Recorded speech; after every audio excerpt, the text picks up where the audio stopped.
Mary T. Bassett. A study showing a high rate of oral HPV among American men is disheartening, but could be an opportunity. Society must recommit parents, healthcare providers, public health authorities to protect our young people from HPV-CNN. For over a decade now, our country's health leadership has raised awareness about the human papillomavirus vaccine and urged young people to be immunized.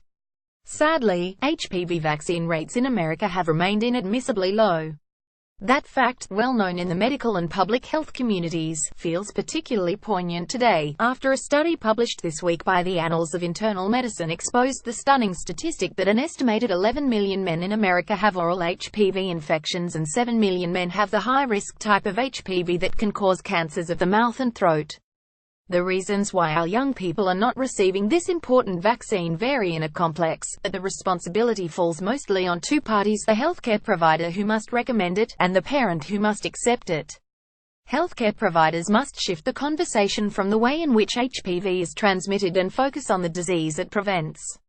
Let's call the vaccine what it is: a vaccine against cancer. Through immunization, we can protect future generations from HPV. But there's more to be done for those who have oral HPV infection and are past vaccination age. For this group, early diagnosis and behavioral changes are critical. At this time, there are no FDA-approved oral HPV tests, but possible signs of throat and mouth cancer should prompt doctors and dentists to do thorough head and neck examinations. Thankfully, this new study grabbed many headlines. Its eye-popping research reminded us of how dangerous certain HPV viruses can be for men and women, despite being extremely common and often asymptomatic. There is evidence the HPV vaccine, recommended for young people between 9 and 26 years old, can prevent most cervical cancers and protect against vaginal, vulvar and anal cancers associated with certain high-risk HPV strains.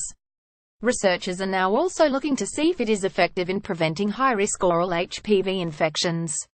But despite the availability of a vaccine, our best tool to fight the virus, according to the Centers for Disease Control and Prevention, in 2016 only 56% of boys ages 13 to 17 received one or more doses of the vaccine, compared with 65% of girls nationally.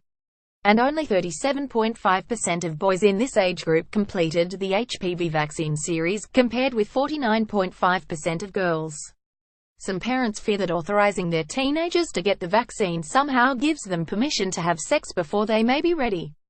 As a parent and as a doctor, I understand this is a real concern, but it is unfounded. Very much like the hepatitis B vaccine, the HPV vaccine can protect people from developing cancer later in life. There is also a persistent belief that vaccines in general and the HPV vaccine in particular are unsafe and not effective. This is also untrue, and it is a myth regrettably being perpetuated by some leaders in Washington. The fact is, those who complete the HPV vaccine series will be protected from the virus for at least 10 years. Many studies have also proven that tobacco smoking is associated with a worse prognosis in HPV-associated oral cancers.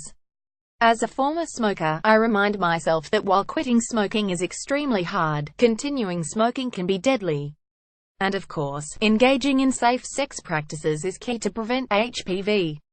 According to the study, the risk for infection was higher for people who have had multiple sex partners and who have frequent oral sex.